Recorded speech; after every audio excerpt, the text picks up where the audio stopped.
Vamos lá, turma, falar do HGLG, ou melhor, o fundo imobiliário que perde para a poupança, segundo alguns investidores. Né? O fundo não é tão bom assim. Eu li esses dias, né? Até postei aqui no- nos vídeos mais curtos aqui do YouTube, né? Esses dois comentários. Né? O pessoal tem que entender o que está comprando e tem que entender como o fundo imobiliário remunera. Né? O HGLG é um fundo que paga pouco em questão de yield? Sim, certo? Até porque ele é um fundo seguro. Inclusive, teve um investidor ali que colocou. Pô, o GGS11 é tão bom quanto o HGLG e paga mais, sabe? Assim, veja, eu acho o GGS11 um fundo interessante até, né? E só que dizer que é tão bom quanto o HGLG, com o maior respeito isso aqui, né? É ainda não entender de fato o que é o HGLG e o que é o GGX11. E tá tudo bem, né? Mas não dá para fazer essas comparações, tá? Então vamos ver o relatório do fundo que tem de novo aqui. Um dado bem importante aqui. Estou um pouco gripado, peço desculpa aí de repente pela voz, né? Um dado importante aqui, a gente vai ver da vacância, né? É incrível como o logístico segue absurdamente bem, né? Apesar de toda a situação do nosso país nesse momento. Em setembro, o fundo apresentou uma receita de 1,38, então levou um resultado de 1,09. O fundo usou um centavo aqui para complementar 1,10, né? Aí tivemos essa receita mais elevada, né? Ela teve aqui algo que sempre acontece com a HGLG. O fundo recebeu de forma antecipada uma fração do aluguel trimestral aí da Volkswagen, no valor de 7,2 milhões. Então entrou mais aí no decorrer desse mês, né? Uma receita extra aí. Pagamento da parcela, da última parcela, pagamento extra, entre aspas, né? Entrou a mais do que entraria normalmente se pagasse todo mês. Pagamento da última parcela do ativo goiano, então o fundo ele realizou o pagamento da última parcela da aquisição do Goiânia, HGLG Goiânia, 77 milhões. Para fazer isso, o que o fundo fez, né? Ainda teve a correção monetária aqui de 1,2 milhões, que equivale a 3 centavos. O fundo ele optou aqui por se desfazer de algumas posições em FIs e também no CRI conversível que eles têm aqui dentro. Né? E com isso aqui, essa estratégia gerou um resultado adicional de aproximadamente meio milhão, um pouquinho mais que meio milhão, ou 0,2 por cota. No mês também não teve movimentação de entradas e saídas, porém, quer dizer, de saídas, mas dado a entrada da Zetlog, né, uma logística, né, no ativo São José dos Campos, que foi lá no final de agosto. A vacância física então foi para 2,9, muito baixa mesmo. Olha só, HGLG, o VILG, o LVBI, XPLG também já teve uma fase assim. Todos eles tiveram suas vacâncias chegando ali nos 10, 12%. E, incrivelmente, em questão de um ano, eles baixaram a vacância para quase zero. Então a gente vê assim que o segmento logístico segue muito bem. Né? Digo o seguinte: se o país tomar um rumo de mais responsabilidade fiscal para essa Selic poder cair também, porque não adianta só o IPCA, né, que a gente sabe que o IPCA é uma cesta, não adianta só o IPCA cair.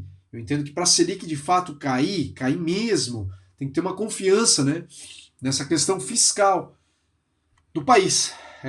Então, assim, seria muito legal ver esses fundos trabalhando, negociando com a Selic ali de repente dos 9%, 10%. Fico imaginando como é que vai ser o cenário, né? Claro que não vai ser legal para quem continua acumulando cotas, né? Já que vai encarecer bastante. Mas fico pensando na economia como um todo e nessas vacâncias, né? Que deve ir a zero, então, né? Se hoje é 2,9, não é nada no tamanho praticamente do HGLG aqui, que tem 5,5 patrimônio líquido. Então eu fico imaginando aqui uma Selic abaixo, assim, o que não vai acontecer com os fundos de logística, né? Imagino que vai melhorar também a situação de muitos fundos de lajes, que eu já não curto muito, né? Com todas as movimentações. Perdão, né? Aí continuando aqui nesses 2,9, temos aqui movimentações já saídas, né? Programadas, que já estão. Na verdade, essa saída aqui, ó, o Westing do Syslog no próximo mês, mas já tem uma entrada. Não sei nem como pronuncia esse nome aqui. Porém, vamos ter três saídas aqui, nesses outros imóveis tá aqui, né? Então, a vacância ela pode ir a 3,3%, ainda muito baixo. Aí o desenvolvimento do Simões Filho está praticamente concluído, com 97%, quer dizer, o caixa do fundo não vai mais ser consumido para essa parte do desenvolvimento. Isso também é importante, né? Aqui fala da alavancagem, que para o último relatório nada mudou. Os revisionais, aqui é interessante, né?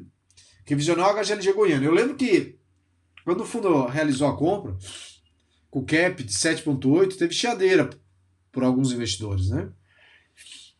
E com aluguel inicial na média de R$ 20,80 o metro quadrado.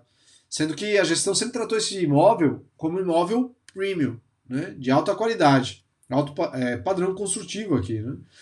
E aí o que aconteceu, né? Passado o primeiro ano, observamos a materialização gradual da tese. O aluguel médio atual do ativo é de 23, com 46% de ABL locado, já ajustado a um valor médio de 25 por metro quadrado. Com 54% ainda de área a ser revisada, seguimos confiantes de também fazer um reajuste, né, até o final de 2026. Então, o resultado desse imóvel pode melhorar bastante. Por isso eu digo, né, tem que ter paciência, né? Tem que ter paciência, paciência. E isso que a gente está falando de um ano para outro, 2 anos, coisa de 2 anos. Não é assim que se avalia fundo de tijolo, né? Precisa de mais paciência, né? Imagina o pessoal aí que tem paciência e, e consegue ter um horizonte de 10 anos, sem ficar girando tanta carteira. Faz giro pontual se você quer girar, né? Mas carregando os principais fundos de repente na tua carteira. Eu tenho um fundo imobiliário, eu já mostrei isso aqui, que é de logística. Alguns não gostam muito, não é o GGS11, né? Quando eu falo alguns não gostam, já tem gente que vem dizer, o GGS11. Não é, tá? Mas é um fundo de logística aí que é um bom fundo, baita fundo, na verdade. Ele está inclusive no relatório dos 26 FIs, né? Aquele relatório que eu já divulguei, alguns aqui já conhecem, para quem não conhece esse relatório aqui, né? Os 26 FIs que você tem em carteira. Então ele está aqui dentro desse fundo, ele complementa os outros 5, são 5 logísticos que eu tenho aqui dentro, eles se complementam. Eu trouxe para eles se complementarem aqui. E ele me trouxe um retorno de abril 22 para agora, outubro de 25, ele, considerando tudo, né? A cota, o dividendo pago, um retorno de 62% até aqui. Né? Eu não estou com a imagem aqui, né, do print da tela do meu controle de investimentos, mas eu já postei diversas vezes aqui nos meus vídeos mais curtos. Então, assim, fazendo o básico, comprando um bom fundo imobiliário. Né? Porque muitas vezes esses fundos imobiliários de logística, os de lajes também, obviamente, os de renda urbana, os híbridos, eles trazem um retorno muitas vezes com venda de imóvel que a gestão entende, pô, essa venda aqui é pontual, bem interessante, eles vão lá e vendem. Né? E aí traz esse retorno a mais para o cotista. Só que o pessoal não se prende muito a isso. Né? Mas enfim, né? Aí seguimos aqui com o relatório, a gente vê aqui que tem uma receita de locação um pouquinho acima, né? Justamente pelo resultado ali da Volkswagen. Nada demais aqui dentro. Tá? As reservas de 0,49, como mostrei lá, né, foi utilizado 1 centavo de reservas a pagar. O fundo ele tem mais 35 milhões a receber em 12 meses. A gente vê que ele tem para pagar em questão de 12 meses, pagarem até 6 meses aqui, né? E acima mais de 12 meses está aqui embaixo. Em até 6 meses, 136 milhões. Preocupante e tal? Eu não diria que não, tá? Se a gente olhar aqui, o fundo ainda tem 38 milhões de CRI, mais 47 milhões de renda fixa, mais essas parcelas aí, claro, está em 12 meses, né? Mais de 12 meses, alguma coisa deve entrar aqui dentro um período de 6 meses, aí tem esses outros 7 milhões, e aí tem aqui, né? Se precisar vender posição, ainda tem aqui. Mas tem que lembrar que o fundo ele também está com uma emissão aí de 2 bi, meio que casada, a boa parte dela para compra de troca de cotas, para compra de imóveis, e ali também provavelmente deve vir dinheiro, então vai reforçar o caixa do fundo. Né? Então inicialmente eu não vejo como nada preocupante aqui, até porque o fundo ele também poderia vender se quisesse algum imóvel aqui dentro tranquilamente. Né? Aí o saldo devedor, a gente vê aqui, né, que o fundo ele tem, a gente percebe que pelos 5%, né, para esse ano o caixa supre aqui tranquilamente para pagar os CRIs aqui que ele tem. E aí, ano que vem, tem uma pancada um pouco maior, né? 75 milhões, 57 milhões. Só que a gente vê que os 5% retidos hoje, né, pensando no ano, eles suprem praticamente a metade aqui, quase, né? Um pouquinho menos. Então, por isso eu digo, né? Quanto maior o fundo, mais tranquilidade esse fundo ele vai trazer. Né? O fundo ele tem alguns imóveis aqui com classificação A e B. Né? Um desses imóveis, inclusive, é em Blumenau, uma cidade vizinha minha, sou de Timbó, Santa Catarina, mas locado lá para uma grande empresa, tá há anos, inclusive, se eu não estou enganado, renovaram o contrato com eles lá para mais 10 anos. O imóvel, apesar de ele não ter a qualidade construtiva tão boa, ele está numa região muito boa, né? Deixa eu ver, eu estou tentando lembrar o nome aqui do imóvel. Aqui, né? Blumenau. Aqui não traz a locação, né? Mas a classificação C. Não lembro agora o nome do locatário que está lá dentro. É um locatário bem conhecido. Bom, talvez eu vou mentir, né? Se é a Kremer, mas enfim, né? Esse é um imóvel com classificação C aqui, né? Tem 65 mil metros quadrados. O contrato que renovaram aqui ia vencer, né? 9,2 anos. Então foi renovado um tempinho atrás para mais 10 anos.